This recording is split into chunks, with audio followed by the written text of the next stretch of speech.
As-tu déjà ressenti ce moment où quelqu'un t'ignore, te critique ou t'éloigne, et tout ton monde intérieur vacille? Tu te demandes ce que tu as fait, ce que tu vaux, si tu mérites vraiment ce rejet. Ces pensées arrivent vite, comme une tempête. Mais si je te disais que ce rejet n'est pas une fin, mais un début, que chaque refus est une chance cachée, un pas vers une version plus forte de toi-même, c'est ce que les stoïciens ont compris depuis longtemps. Ils ont appris à ne pas dépendre des regards, des mots ou des réactions des autres. Ils ont appris à vivre en paix, même au milieu du bruit. Imagine que tu sois un sculpteur. Tu tiens un bloc de marbre dans les mains. À chaque fois que quelqu'un te rejette, c'est comme si un petit morceau de marbre tombait. Ce n'est pas une perte, c'est une révélation. Petit à petit, la forme de ton vrai moi apparaît. Tu n'es pas détruit, tu es façonné. Le rejet ne te réduit pas, il te révèle. Le monde extérieur n'est pas sous ton contrôle, mais ton regard, tes réactions, tes choix. Ça, c'est à toi. Les stoïciens disaient,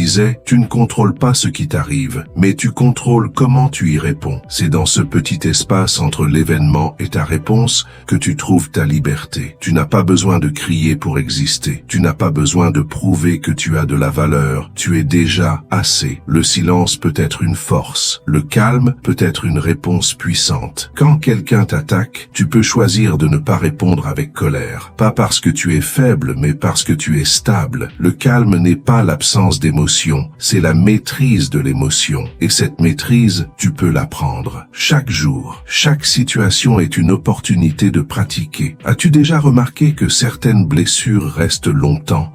Non parce qu'elles étaient graves, mais parce que tu y repenses sans cesse. Tu rejoues la scène encore et encore. Les mots tournent dans ta tête. Ce n'est plus l'autre qui t'atteint, c'est toi-même qui rouvre la blessure. Les stoïciens disaient, ce n'est pas l'événement qui te blesse, c'est ton jugement sur l'événement. Cela signifie que tu as le pouvoir de changer ton regard. Tu peux décider que ce mot dur n'est qu'un mot, que ce silence n'est pas une condamnation, que cette critique ne te définit pas, c'est comme une porte. Quelqu'un peut la claquer, mais toi seul décides si tu restes devant à frapper ou si tu continues ta route. Tu peux t'arrêter, pleurer, demander pourquoi, ou tu peux te retourner et découvrir un nouveau chemin. Un chemin où tu n'as plus besoin de permission pour avancer, où tu marches avec confiance, non parce que tout va bien, mais parce que tu as appris à aller bien, même quand tout est incertain. C'est ça, la paix stoïcienne. Elle ne vient pas des autres, elle vient de toi. Elle grandit chaque fois que tu refuses d'être un esclave de tes émotions.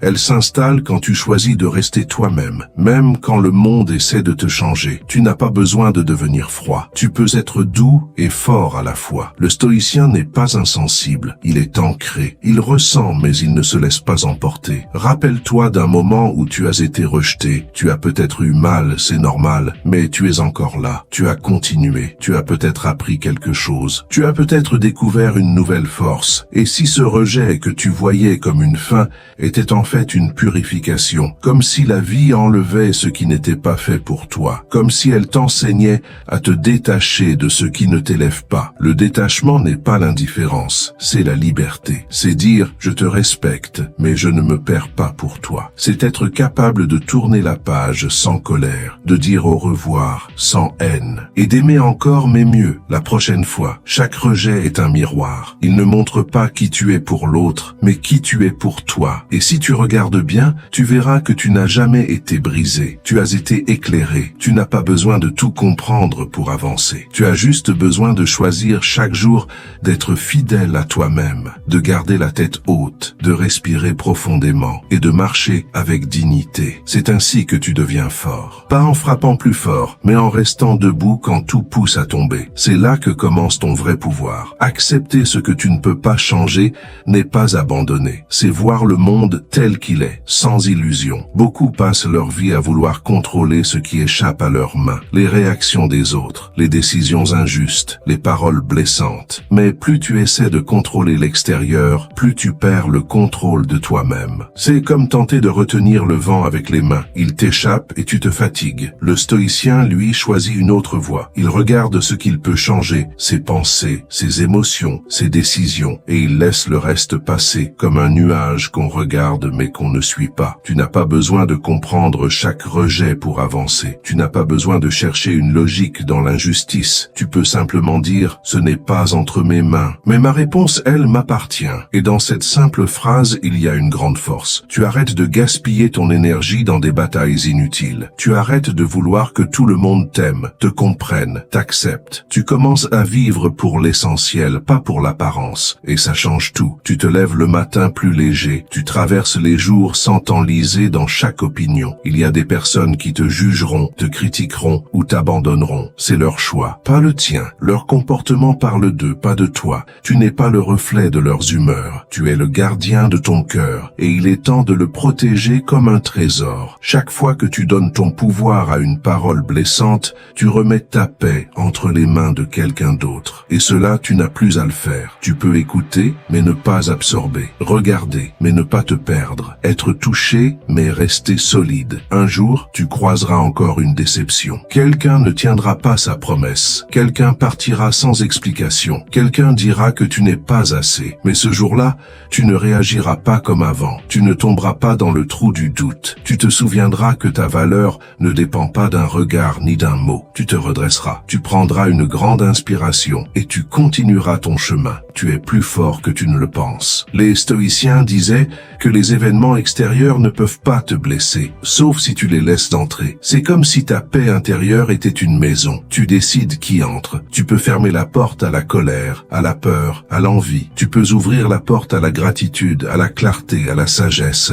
Et même si le vent souffle fort dehors, tu peux rester au chaud, en sécurité à l'intérieur de toi-même. Cela ne veut pas dire que tu deviens froid ou distant. Cela veut dire que tu apprends à choisir ce qui mérite ton attention. Tu arrêtes de courir après ceux qui s'éloignent. Tu arrêtes de te justifier devant ceux qui ne veulent pas comprendre. Tu laisses partir sans haine et tu accueilles la vie comme elle vient. Tu te concentres sur ce que tu peux nourrir, tes pensées, tes actes, ta paix. Et à force de le faire, tu deviens un roc. Pas insensible mais stable. Il y aura encore des jours sombres. Des moments où tu te sentiras seul, incompris, fatigué. Ce n'est pas un échec, c'est la vie. Et ces jours-là aussi ont leur leçon. Ils te montrent ce que tu peux encore renforcer en toi. Ils t'invitent à revenir à l'essentiel, à respirer, à ralentir, à te recentrer, à dire « je suis là » et même si c'est difficile, je ne me trahirai pas. Ce genre de fidélité à soi-même est une des plus grandes forces du monde. Tu n'as pas besoin d'être parfait, tu as juste besoin d'être vrai. Et chaque rejet peut t'aider à te rapprocher de ta vérité.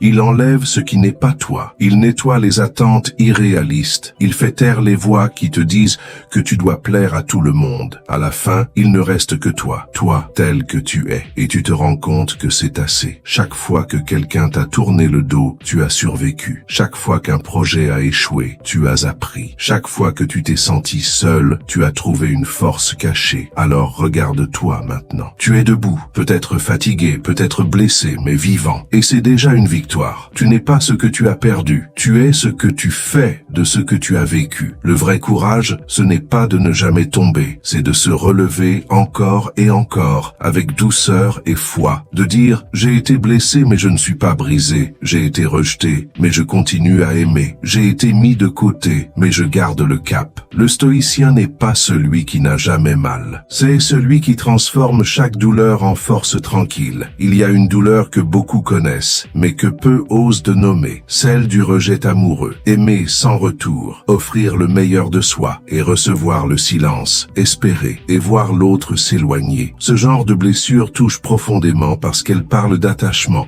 de confiance, de vulnérabilité. Et pourtant, même cette douleur-là peut devenir un chemin. Pas un chemin facile, mais un chemin vrai. Car l'amour non partagé n'est pas une preuve que tu ne vaux rien. C'est juste un moment où deux cœurs ne battent pas au même rythme. Et ça arrive. Ce n'est pas une faute. Ce n'est pas un échec. Les stoïciens nous rappellent que les sentiments des autres ne sont pas sous notre contrôle. Tu peux aimer avec sincérité, avec respect, avec tendresse. Et malgré cela, l'autre peut ne pas répondre. C'est dur, oui, mais ce n'est pas injuste. C'est la vie. Et accepter cela, c'est grandir. C'est comprendre que l'amour n'est pas un contrat, c'est une offrande. Tu offres ton cœur. Si l'autre l'accepte, c'est beau. S'il ne l'accepte pas, ce n'est pas la fin du monde. C'est une invitation à te retrouver, à te reconstruire, à te redéfinir. Souvent, ce qui fait le plus mal dans dans le rejet amoureux, ce n'est pas l'absence de l'autre. C'est la voix intérieure qui dit « tu n'étais pas assez ». Mais cette voix ment. Elle vient de tes peurs, pas de la vérité. Tu es assez. Tu as toujours été assez. Ce n'est pas parce qu'un cœur ne t'a pas accueilli que le tien a moins de valeur. Ce n'est pas parce qu'un regard s'est détourné que tu es invisible. Tu existes, tu ressens, tu aimes. Et rien de cela n'est inutile. Rien de cela n'est perdu. Avec le temps, tu découvriras que le véritable amour commence en toi. Non pas un amour égoïste, mais un amour juste. Celui qui dit « je me respecte, je me traite avec douceur, je n'ai pas besoin de me diminuer pour être accepté ». Ce genre d'amour ne cherche pas à conquérir, mais à partager. Il ne supplie pas, il offre, il ne dépend pas, il respire. Et lorsqu'un tel amour naît en toi, tu n'as plus peur du rejet, car tu sais que tu ne te perdras plus dans la quête de quelqu'un d'autre. Pense à ces liens que tu as construits au fil du temps. Certaines relations sont restées, d'autres ont disparu. Et pourtant, tu es toujours là. Tu as changé, tu as grandi, tu as appris. Le rejet t'a parfois fait pleurer, mais il t'a aussi libéré. Il t'a montré ce que tu voulais vraiment, ce que tu ne veux plus, ce que tu mérites. Il t'a ramené à l'essentiel, à toi. Et quand tu regardes en arrière, tu vois que chaque non a tracé une route vers plus de lucidité, vers plus de paix. Peut-être que si cette personne t'avait dit oui, tu ne serais pas devenu ce que tu es aujourd'hui. Peut-être que ce non t'a évité un chemin qui n'était pas le tien. Et maintenant, tu peux dire merci. Merci à la vie. Merci même à la douleur parce qu'elle t'a réveillé. Le rejet amoureux n'est pas une malédiction. C'est une lumière. Dure au début, mais claire. Elle éclaire tes zones d'ombre, tes attentes irréalistes, tes dépendances affectives. Et elle te dit doucement, regarde-toi, prends soin de toi. Tu mérites d'être aimé sans te briser. Ce message, tu ne l'oublieras plus. Tu le porteras en toi. Et quand viendra un nouvel amour, tu l'accueilleras différemment, sans peur, sans masque, en liberté. La liberté, justement, c'est le fruit le plus doux de cette philosophie. Tu n'as pas à t'accrocher à ceux qui partent. Tu n'as pas à courir après ceux qui ne te voient pas. Tu peux simplement rester fidèle à ta paix. Tu peux aimer et laisser aller. Tu peux espérer sans te détruire. Et tu peux continuer à croire en l'amour, même après les ruptures. Parce que tu as compris que l'amour véritable ne commence jamais chez l'autre. Il commence chez toi. Tu n'es pas le rejet que tu as reçu. Tu es la force que tu en as tirée. Tu es la lumière qui est restée quand tout s'est éteint autour de toi. Tu es la voix intérieure qui dit « Je me relève, je continue, je vis ». Et cette voix-là, elle est plus forte que toutes les absences. Dans la vie professionnelle aussi, le rejet peut être brutal. Tu travailles dur. Tu donnes ton énergie, tes idées, ton temps. Et pourtant, tu n'es pas choisi, tu n'es pas promu, ton projet est refusé, ton idée est ignorée. Cela fait mal, pas seulement pour ce que tu perds, mais pour ce que tu crois que cela dit sur toi. Tu te demandes si tu as échoué, si tu n'es pas assez bon, si tu as fait tout ça pour rien. Mais là encore, les stoïciens nous rappellent une vérité précieuse. Ce qui t'arrive ne définit pas qui tu es, c'est ta réponse qui révèle ta force. Le rejet n'est pas un mur, c'est un miroir. Il te montre ce que tu peux améliorer. Il te fait voir des zones que tu avais négligées. Il t'invite à poser de nouvelles questions. Pas « pourquoi moi ?», mais « que puis-je apprendre ?» C'est ce changement de regard qui transforme l'échec en tremplin. Ce que tu vois comme une fin peut en fait être un début, une réorientation, une opportunité de redécouvrir tes vrais talents, tes vraies valeurs, tes vrais désirs. Parfois, tu crois que tu veux quelque chose, mais en vérité, c'est juste une image que tu poursuis, une reconnaissance extérieure, une sécurité apparente. Mais si tu regardes plus profondément, tu verras que ce que tu cherches, ce n'est pas un poste ou un titre, c'est un sens, un alignement entre ce que tu fais et ce que tu es. Et parfois, il faut qu'une porte se ferme pour que tu oses en chercher une autre, une porte qui te mène là où tu es vraiment attendu. Le stoïcisme nous enseigne que ce n'est pas l'échec qui blesse, c'est l'attachement à un résultat précis. Quand tu veux absolument que les choses aillent dans une seule direction, tu souffres dès qu'elle dévient. Mais si tu apprends à accueillir l'inattendu comme un enseignant, tu gagnes en souplesse, en confiance, en humilité. Et tu découvres que l'essentiel n'est pas dans ce que tu obtiens, mais dans ce que tu deviens. Tu peux rater un poste et découvrir une vocation. Tu peux perdre un contrat et gagner du temps pour créer quelque chose de plus grand. Tu peux être ignoré dans un projet, mais écouté dans une autre équipe, plus humaine, plus juste, plus vivante. Le monde professionnel est plein d'apparence. Mais derrière les titres, les bureaux, les échelles de pouvoir, il y a des êtres humains qui cherchent à exister, à contribuer, à être utiles. Et toi, tu fais partie de cela. Ton utilité ne dépend pas du regard d'un supérieur, mais de ton engagement à faire le bien là où tu es. Marc Aurèle écrivait que la qualité de ton âme est plus importante que les événements qui t'arrivent. Et cela est vrai ici aussi. Tu peux garder ta dignité même quand on te rabaisse. Tu peux rester honnête même quand on te trahit. Tu peux continuer à bien faire ton travail, non pas pour plaire, mais parce que c'est ce que tu choisis. C'est ça la force. C'est ça le vrai succès. Tu n'as pas besoin que tout le monde reconnaisse ta valeur pour qu'elle soit réelle. Tu n'as pas besoin de recevoir un prix pour avoir bien agi. Tu n'as pas besoin d'être applaudi pour avoir été fidèle à toi-même. Si tu sais au fond de toi que tu as donné le meilleur, alors tu peux avancer en paix. Et cette paix-là, personne ne peut te la voler. Souvent, les plus belles choses naissent après un échec, parce que tu te remets en question, parce que tu deviens plus humble, parce que tu arrêtes de courir après ce que les autres veulent et tu commences à écouter ce que toi, tu veux vraiment. Tu reviens à l'essentiel, à ce que tu aimes, à ce que tu fais avec cœur. Et là, tu trouves ta place. Pas une place donnée par un autre, mais une place bâtie de l'intérieur. Alors, si tu traverses une période difficile dans ton travail, ne désespère pas. Respire, observe, prends du recul. Ce que tu vis aujourd'hui n'est peut-être pas une punition, mais une préparation. Tu n'es pas en train d'échouer. Tu es en train d'évoluer, lentement, profondément, silencieusement. Le rejet est dur, oui, mais il ne casse que ce qui est fragile. Il révèle ce qui est solide. Et toi, tu es solide. Tu es capable d'apprendre, de recommencer, de rebondir. Peut-être que ce n'est pas aujourd'hui que tu verras les fruits, mais chaque pas que tu fais dans la fidélité, dans la patience, dans la sagesse, construit quelque chose en toi. Une base, une colonne, un socle, un caractère. Les stoïciens appelaient cela la vertu. Ce qui reste quand tout le reste s'effondre. Ce qui brille, même dans l'ombre. Ce qui te porte, même quand tout semble t'abandonner. Et cette vertu, elle est en toi. Tu peux la nourrir jour après jour à travers tes choix. Tu n'es pas défini par ton poste, ni par ton salaire, ni par ton CV. Tu es défini par la façon dont tu vis, dont tu agis, dont tu aimes. Et cela, personne ne peut le rejeter. Le détachement stoïcien n'est pas l'absence d'émotion. C'est la capacité de sentir sans être possédé, de vivre sans être lié, de donner sans se vider. C'est apprendre à rester centré même quand tout autour de toi vacille. Tu peux aimer profondément, rêver avec passion, travailler avec dévouement et malgré tout garder la liberté intérieure de dire « si cela doit partir, je laisse partir ». Car ce que tu ne peux pas retenir sans souffrir, tu ne peux pas appeler paix. Le détachement n'est pas fuir la vie, c'est l'habiter pleinement, mais sans chaîne. Dans chaque rejet, il y a un appel au détachement, un rappel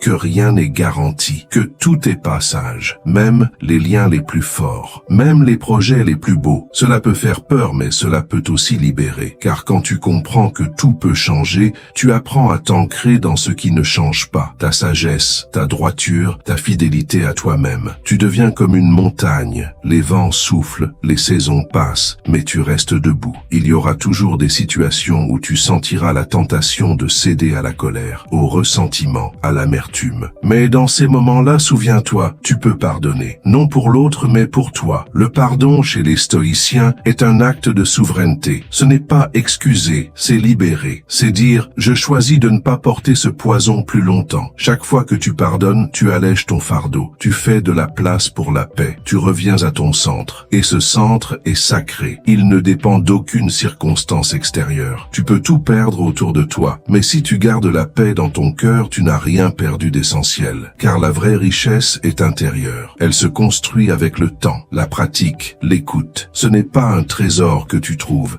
c'est un feu que tu allumes. Et ce feu t'éclaire, même dans la nuit. Il te rappelle qui tu es, il te ramène à ta force. Tu es plus grand que tes blessures, plus solide que tes doutes, plus libre que tu ne le crois. Tu n'es pas défini par ceux qui t'ont quitté, ni par ceux qui t'ont mal compris. Tu es défini par les graines que tu plantes, par les gestes que tu choisis, par la lumière que tu portes, même dans l'ombre. Et cette lumière-là, personne ne peut l'éteindre, car elle vient de plus profond. Elle vient de cette part de toi qui refuse de haïr, qui refuse de se fermer, qui continue à croire. Les stoïciens nous enseignent que la paix n'est pas une récompense, c'est une discipline. Elle se cultive dans chaque choix, dans chaque respiration, dans chaque silence que tu choisis plutôt qu'un cri inutile. Ce n'est pas facile, mais c'est possible. Et surtout, c'est puissant, car celui qui reste en paix quand tout pousse à la guerre est invincible. Il n'a pas besoin de vaincre l'autre. Il a déjà vaincu en lui ce qui voulait réagir, blesser, se venger. Peu à peu, tu verras que tu ne cherches plus à éviter le rejet. Tu l'accueilles